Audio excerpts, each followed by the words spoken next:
5th December 1945.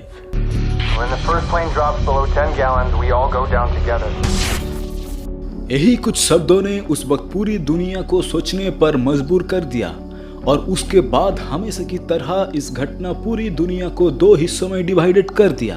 जैसे कुछ लोग इस घटना के पीछे छुपा हुआ साइंस को समझने की कोशिश कर रहे थे और दूसरी तरफ कुछ ऐसे भी इंसान थे जो अपने ख्यालों को रंग चढ़ाकर एक मनगढ़ंत कहानी दुनिया के सामने पेश करते रहे, जिससे कि बहुत सारी नए नए काल्पनिक घटनाएं बनती रही और लोगों का मन इसके तरफ खींचने लगी। जी हाँ, हम बात करने जा रहे हैं बरमूडा ट्रायंगल की और इस घटना की शुरुआत कुछ ऐसे होती है।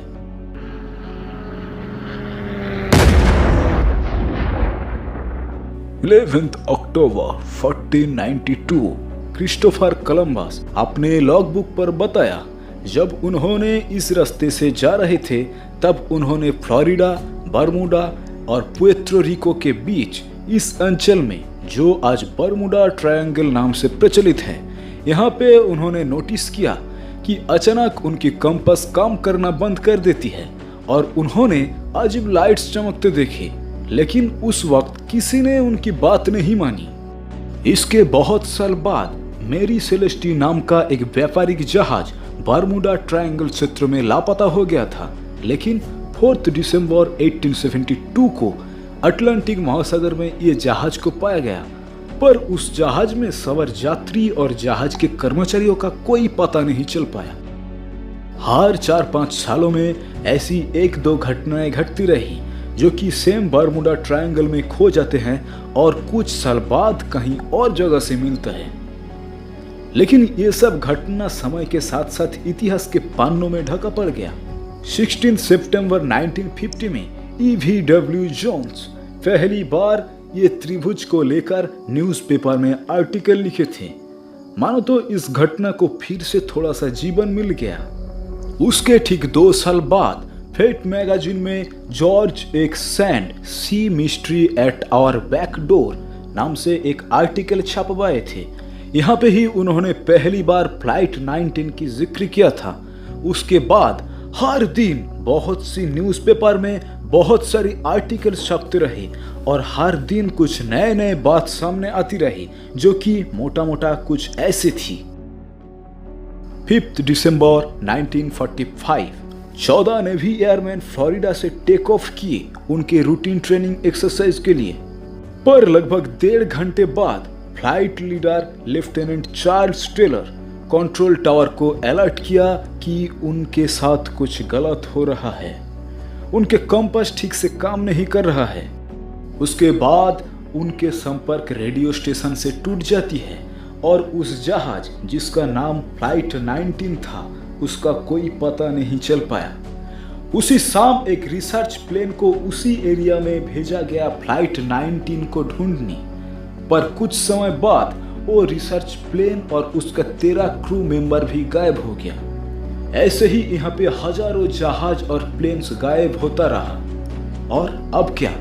अब तो इस घटना को लेकर कंस्पिरेसी थ्योरी बन नहीं थी और बन भी गया। किसी ने कहा कि यहाँ पे कोई अदृश्य शक्ति है जो यहाँ पे जाते हैं वो लौट कर नहीं आ पाते। किसी ने कहा यहाँ पे एलियन पृथ्वी को लेकर रिसर्च कर रहे हैं, जो भी यहाँ जाते हैं वो लोग उसे बंदी बना लेते हैं। किसी ने तो ये भी कह दिया कि यहाँ पे किसी दूसरी दुनिया का पोर्टल है। और 1964 में विंसेंट गैडिस नाम के एक व्यक्ति ने इसके ऊपर एक आर्टिकल लिखी, जिसमें उन्होंने अपना रिसर्च पेपर पेश किया और उसमें उन्होंने एक अलग ही बात कह डाला, जहां उनका कहना था कि इस दुनिया में एक डायमेंशन और है, यानी कि एक दूसरी दुनिया जो कि बरमूडा ट्रायंगल की अंदर बसती है। दोस्तों, बहुत से लोग ऐसी तरह तरह के घटना अपने मन में पोषण करने लगा, लेकिन किसी को भी इसकी असली सच्चाई नहीं पता चल पाया। और पता चलता भी तो कैसे, क्योंकि इनमें से किसी ने भी वहां पे नहीं गया और जो भी गया वो लौट कर नहीं आया। ऐसे में 1970 में एक चौंका देने वाली बात सामने आई।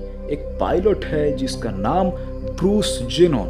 उन्होंने बताया कि वो उनके पिता और उनके एक पार्टनर के साथ बहामास से मियामी के लिए जा रहे थे और जैसे ही उन्होंने इस बरमूडा ट्रायंगल के पास पहुंचे तब उनके साथ कुछ अप्रिय घटना घटी। उन्होंने अपनी बात को आगे बढ़ाते हुए कहते हैं कि वहां पहुंचने के बाद उन्हें ऐसे लग रहा था कि उन्होंने किसी और ही दुनिया में आ गए। उनको सामने एक काले बादलों की गुफा जैसी नजर आई और उन्होंने उस गुफे में प्रवेश की।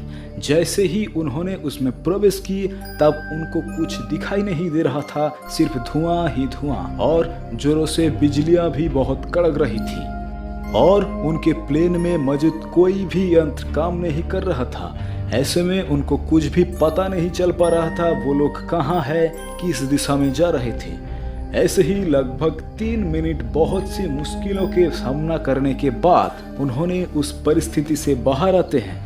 लेकिन दोस्तों, ताज्जुब की बात तो तब हुई जब उनको पता चला कि उन्होंने 3 मिनट में लगभग 150 किलोमीटर दूरी तय कर चुके थे और फ्यूल भी आधा खत्म हुआ था, जो कि असंभव है। दोस्तों, ये बात सामने आने के बाद कुछ लोग इस घटना को टाइम ट्रैवल के साथ जोड़ने लगी, लेकिन जिन लोगों को ये बात हजम नहीं हुआ वो लोग लगे पड़े हैं इस घटना तथा बरमूडा ट्रायंगल के पीछे छुपा हुआ साइंस को समझने में। और खुशी की बात यह है कि वो लोग सफल भी हुए। दोस्तों, आगे बढ़ने के पहले अगर आप इस चैनल पर नए हैं तो प्लीज इस चैनल को सब्सक्राइब कीजिए और इस वीडियो को लाइक कीजिए। सो फ्रेंड्स, आज 2021 और आज हमारे पास पूरी एक्सप्लेनेशन है बरमूडा ट्रायंगल को समझने के लिए। चलिए जानते हैं इसके पीछे की साइंस को। देखिए, नॉर्थ अटलांटिक महासागर के जिस एरिया में बरमूडा ट्रायंगल है वहां पे समुंदर के नीचे बहुत सी ज्वालामुखी है जो कभी कभी विस्फोट करते हैं और विस्फोट करते ही वहां से तरह तरह के जहरीली गैस रिलीज होती है जिसमें बहुत मात्रा में मीथेन भी मौजूद है और ये सब गैस पानी के साथ मिलते ही पानी के डेंसिटी को घटा देती है। समुद्र की डेंसिटी जब घट जाती है तब समुद्र की डेंसिटी के हिसाब से डिजाइन किया हुआ जहाज डूब जाती है और यही कारण है कि कोई यहाँ तैरने की कोशिश करे तो वो तैर नहीं सकते हैं। बरमूडा के आसपास एरिया में छोटे छोटे पहाड़ हैं। जब तेज हवाएं इस पहाड़ों से टकराती है तब यहाँ पे एक घर्षण उत्पन्न होती है और इस घर्षण के वजह से यहाँ के पानी और बादलों में एक हलचल होती है, एक लहर उत्पन्न होती है या कह सकते हैं एक टॉर्नेडो उत्पन्न होती है, जिसके कारण कोई जहाज या एयरक्राफ्ट यहाँ पे फंस जाती है तो वहां से बचना नामुमकिन है।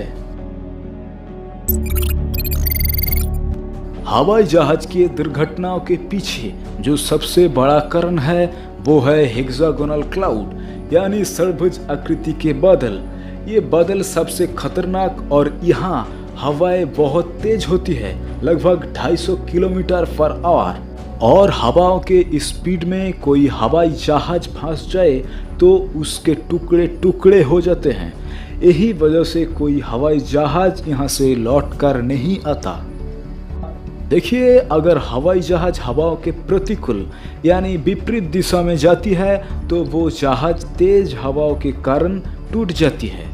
अगर हवाई जहाज हवाओं के अनुकूल यानी हवा जिस दिशा में है ठीक उस दिशा में जाती है तो जहाज़ों की स्पीड बहुत बढ़ जाती है और यही कारण है जो ब्रूस जेनन के साथ 1970 में हुआ था।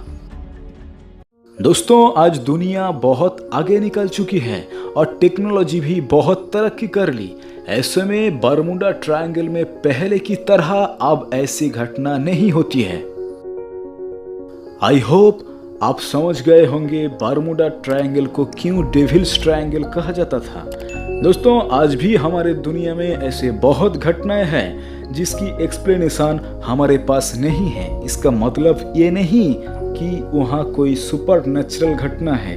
इसका मतलब है हमें साइंस को और भी डेवलप करना है, हमें और भी आगे निकलना है।